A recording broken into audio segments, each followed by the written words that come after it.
In 1989, American department stores filed 38 separate bankruptcies inside 12 months. Most had ribbon-cutting photos still taped to the manager's wall from the year Reagan was re-elected. Number 21 on this list was sold to one of Donald Trump's holding companies and gutted before the spring catalog reached subscribers. Number 12 still had its mascot painted on the side of the trucks the week the locks were changed. Number 5 on this list rang up $400 million in 1985 and was a memory by Christmas of 1996. Buried in the financial archive is the timing of the 80s retail collapse. These chains were not failing on paper. Leveraged buyouts buried them inside a single decade. Hit that subscribe button. Here are 25 department stores that anchored the 1980s and did not survive. Number 25, Gimbels. Stepping into the Herald Square flagship on a Saturday morning in 1985, you walked under chandeliers and past gloved elevator operators who knew your floor before you said it. Gimbels was founded in Vincennes, Indiana, in 1842 and ran 35 locations across Pennsylvania, New York, Wisconsin, and Connecticut by the 80s. The flagship still had its underground tunnel to the subway, its budget basement piled with irregulars stacked in tissue, and a Santa Claus that families had photographed their kids with for 40 years. Then, Betas Incorporated, the American arm of a British tobacco company, decided retail was not paying. In April of 1986, Betas announced Gimbels would close. The Herald Square store rang its final register on September 27, 1987. The Pittsburgh store followed in November. Newspapers photographed empty mannequins propped against the windows. A New York Times obituary ran the next morning under a photo of the chandelier still hanging in an emptied lobby. A 145-year run ended without a fight. Number 24. Altman & Company. The smell of leather glove counters and Earl Grey tea from the 8th floor tea room defined the Fifth Avenue Palace at 34th Street for 3 generations. White-gloved elevator operators worked into the 1980s, and a Christmas window display drew crowds 3 deep every December. Altman dressed 3 generations of Manhattan wives and never advertised on television. The chain operated only 7 stores at its peak and considered that a feature, not a flaw. When the family-owned trust sold to an Australian buyer in 1985, the new ownership tried to scale a boutique into a chain. It did not work. Altman declared bankruptcy in August of 1989 and locked the Fifth Avenue doors on December 30th. The building became an annex of the City University. Number 23, 2 Guys. Selling television sets out of a converted tire shop in Harrison, New Jersey, 2 brothers in 1946 called the new business 2 Guys. By 1980, 2 Guys had 90 stores and a reputation for selling everything from washing machines to lawn furniture to live goldfish, garden centers in the parking lot, a pet department near the registers, and an automotive bay around the back. The parent company, Vornado, owned the real estate and slowly realized the land was worth more than the discount business sitting on top of it. 2 Guys began shedding stores in 1981. The last of them shuttered in November of 1982. The signs came down. Vornado kept the dirt and forgot the brand. Number 22, Alexander's. The smell of cedar polish and the soft murmur of upholstered showrooms hung in the Fifth Avenue flagship. George Farkas opened a single-story shop on 3rd Avenue in 1928 and built it into an 11-store chain anchored by a Lexington Avenue store with a Tiffany ceiling and brass elevators that rode through 5 floors of menswear. Shoppers could buy Bill Blass for 1/3 of what Bloomingdale's charged. The Fordham Road store anchored the borough's commercial strip for half a century, with tailors who hung suits and wrapped purchases at the counter.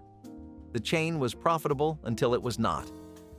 Saddled with debt after a 1986 restructuring and pinned between Macy's pricing and the new outlet malls in Secaucus, Alexander's filed for bankruptcy on May 15, 1992.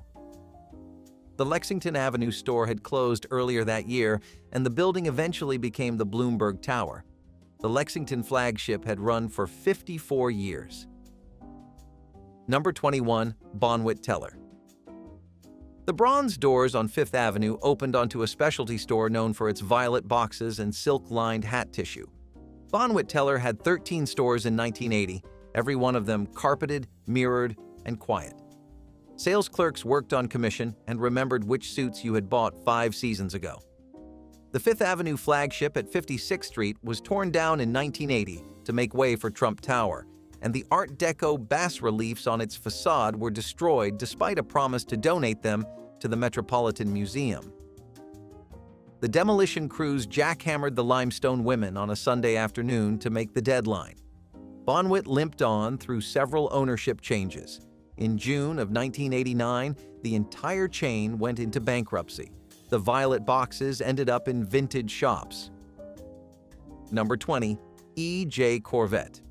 In 1948, Eugene Furkauf and his partner Joe Zwillenberg opened a luggage shop on East 46th Street in New York and turned it into one of the first true discount chains in America.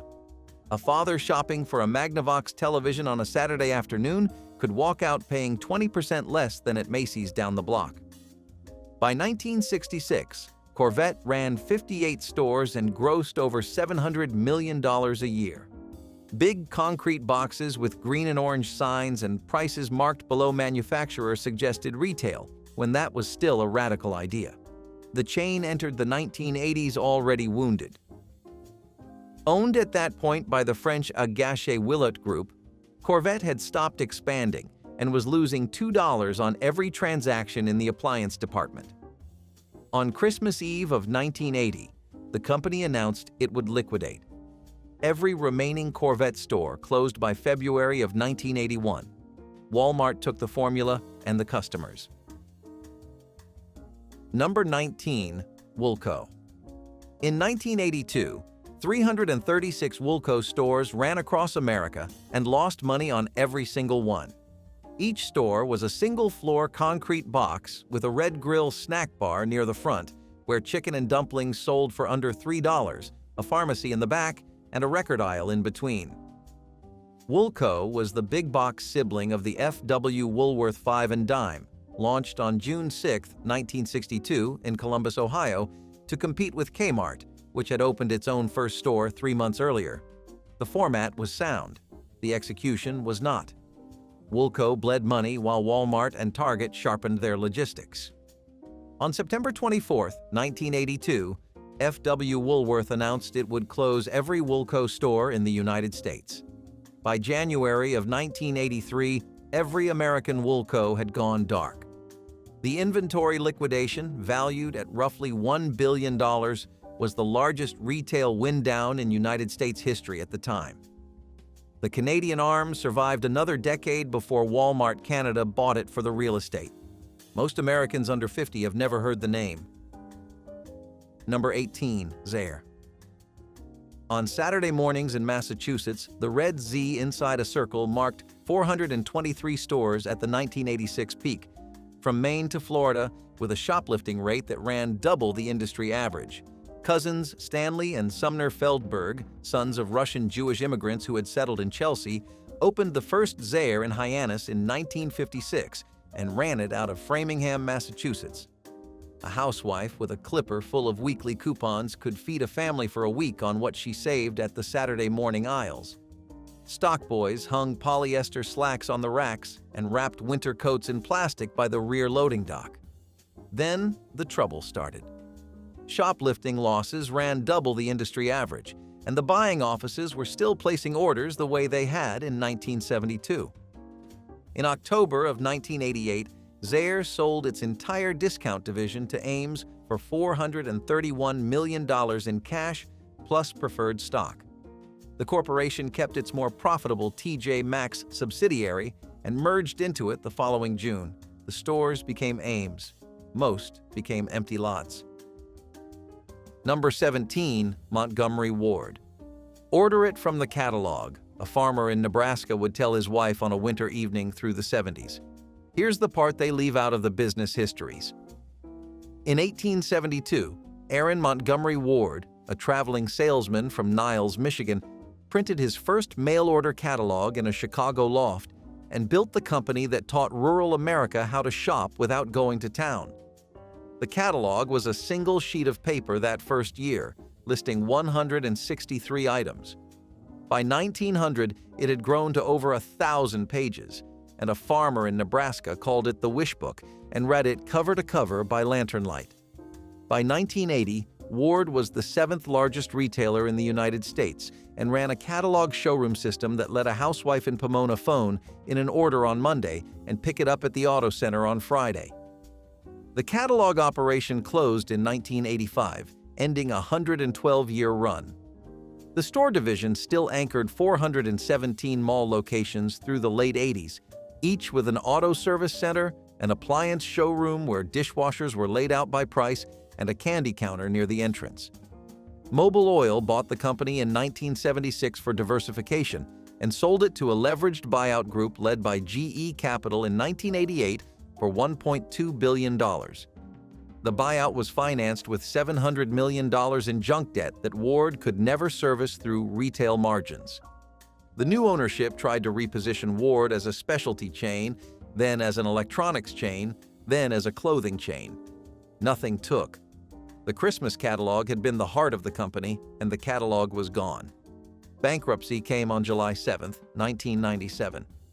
A second bankruptcy followed in December of 2000. Every Montgomery Ward store closed by March of 2001. The Chicago Tower at Michigan Avenue sat empty for 3 years before condo developers bought the shell. A founding catalog of American retail, gone in a generation. Number 16. Caldor. The blue and white Caldor logo glowed over a strip mall entrance in Connecticut, where a mother could buy Star Wars figures for her son the same week Toys R Us got them in. Carl and Dorothy Bennett pooled $8,000 in savings and opened a second-floor loft store in Port Chester, New York in 1951 and called it Caldor, blending their first names. The original sign read, "Walk up and save." The chain grew into 145 stores by the mid-80s, concentrated in the Northeast Corridor, ringing up more than $1 billion in sales by the year Bennett retired. The chain called itself the Bloomingdale's of discounting and almost meant it. Carpeted aisles, warmer lighting than Kmart, and an electronics counter near the registers. Associated Dry Goods owned the chain, then May Department Stores bought it, then a leveraged buyout group bought it from May in 1989. The buyout loaded Caldor with debt right as Walmart began moving north. The stock dropped from $32 at the start of 1995 to under $4 by September.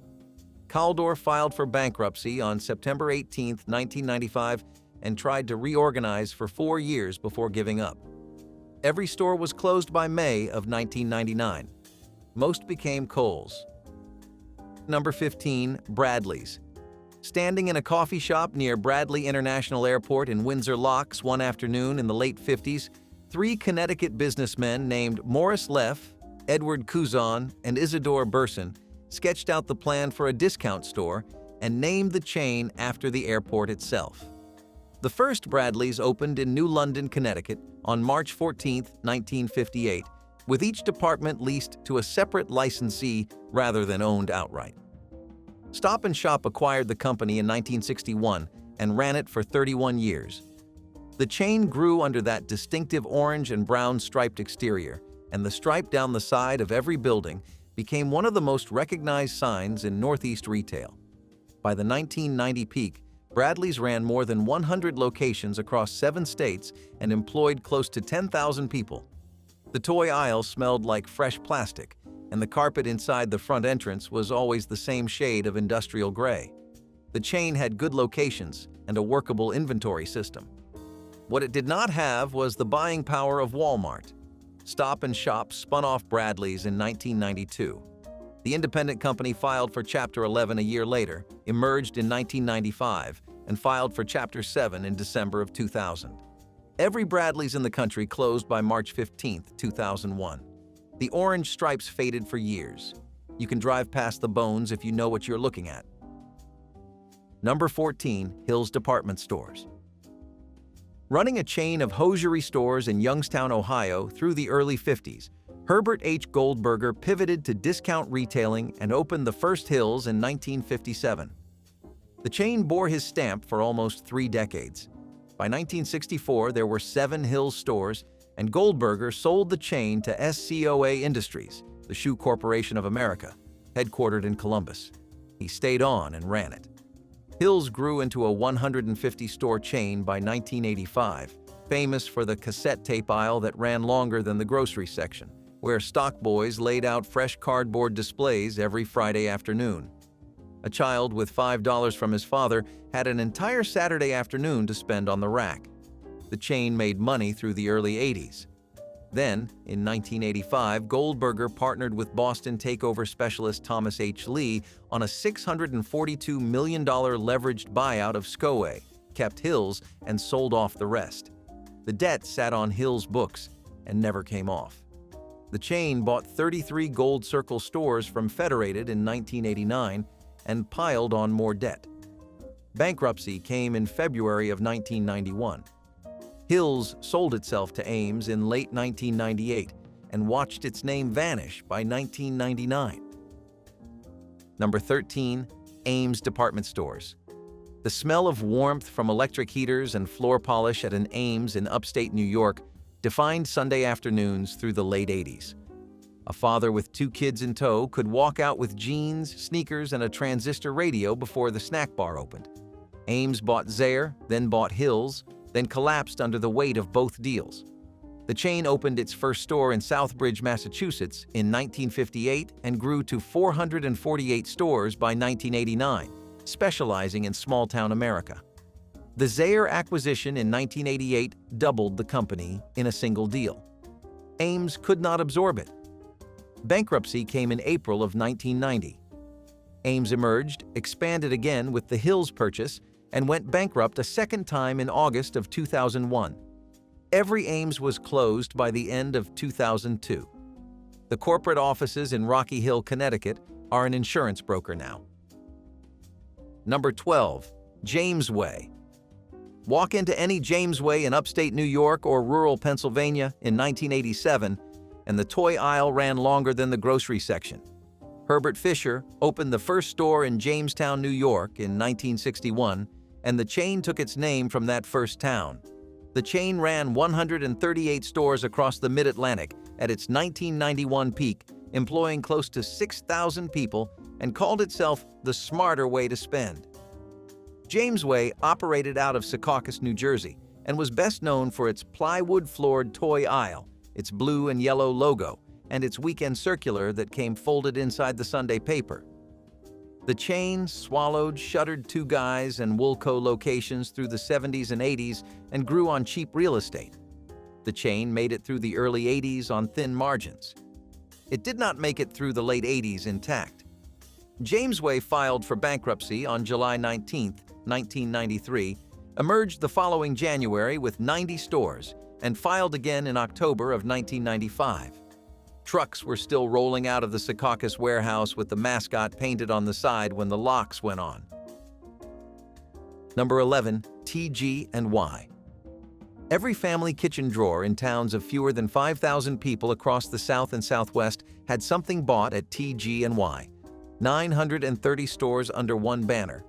The name stood for Tomlinson, Gosselin, and Young, the 3 founders who opened their first Five and Dime in 1936.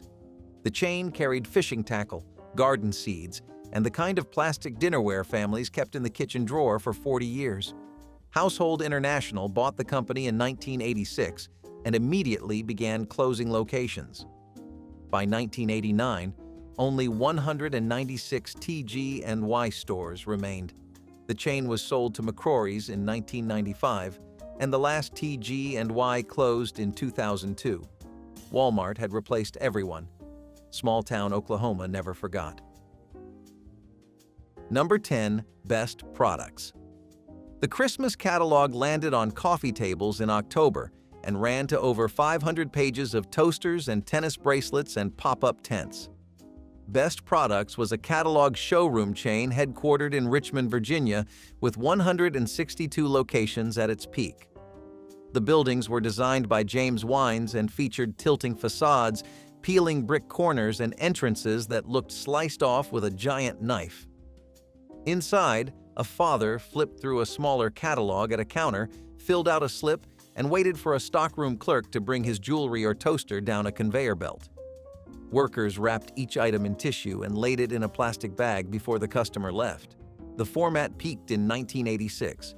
By 1991, Best Products was in its first bankruptcy. A second bankruptcy in 1996 finished the company. Every store closed in January of 1997. Number 9. Service Merchandise. The catalog showroom that competed with Best Products and outlasted it by 5 years. Service Merchandise was founded by Harry Zimmerman in Pulaski, Tennessee in 1934 and ran 360 stores at its 1985 peak. The blue and white catalog landed on coffee tables in autumn and weighed nearly 4 pounds. Engagement rings under glass, transistor radios on display, conveyor belts behind a wall of frosted plastic, a slip of yellow paper passed across the counter to a clerk who disappeared behind a swinging door. The format died in the 90s when home electronics and jewelry moved online. Service Merchandise filed for bankruptcy in March of 1999, emerged briefly, and announced liquidation in March of 2002. The last store closed that summer. The 4-pound catalog became a museum piece. The conveyor belts were sold to a logistics auction in Nashville. A father who had bought his wife's engagement ring there in 1978 still kept the yellow paper slip in a box. Number 8. Mervyns. If you grew up in California in the 80s, the big sale television ads with the cartoon clock and the slogan about doors opening soon are still lodged somewhere in your head. Mervyns was a soft-line chain founded by Mervyn Morris in San Lorenzo in 1949. The chain grew into a 125-store chain by 1985 and was bought by Dayton Hudson, the parent company of Target, in 1978. Through the 80s, Mervyns was the middle-tier soft-line anchor of California strip malls. The chain dressed 3 generations of California schoolchildren in back-to-school sneakers and Levi's. Mervyns bled customers slowly to Target and Kohl's, was sold to a private equity group in 2004, and filed for bankruptcy in July of 2008. The TV jingle is still on YouTube. Number 7. Filene's Basement. In 1908, the original Filene's Basement opened under the flagship Boston store and invented the automatic markdown. Items went down 25% every 2 weeks until they hit zero, then they went to charity. Filene's Basement was a tourist attraction. The bridal sale in February drew lines around the block of Washington Street, with women changing out of their clothes in the aisles because there were not enough dressing rooms. Tour buses brought women from as far as Vermont for the running of the brides. The chain expanded outside Boston in the 80s, and that was its undoing. Filene's Basement filed for bankruptcy in 1999, was bought by Sims in 2009, and went out of business in 2011 when Sims itself failed. The original basement had closed in 2007. Number 6. Robert Hall. The singing radio jingle ran on every AM station in America through the 60s and 70s, and every father in the Northeast could finish the line about low overhead and low prices. Robert Hall was a men's and boys' clothier built on warehouse pricing, headquartered in Massachusetts and Pennsylvania. The chain operated 366 stores in 1976 and sold suits, slacks, and top coats at warehouse prices. The stores were laid out like aircraft hangars, with rolling racks instead of fitting rooms and a tailor at a desk in the back. The format was simple. No fancy fixtures, low markup, high volume. The format was also exactly what the new mall-based chains were eating alive.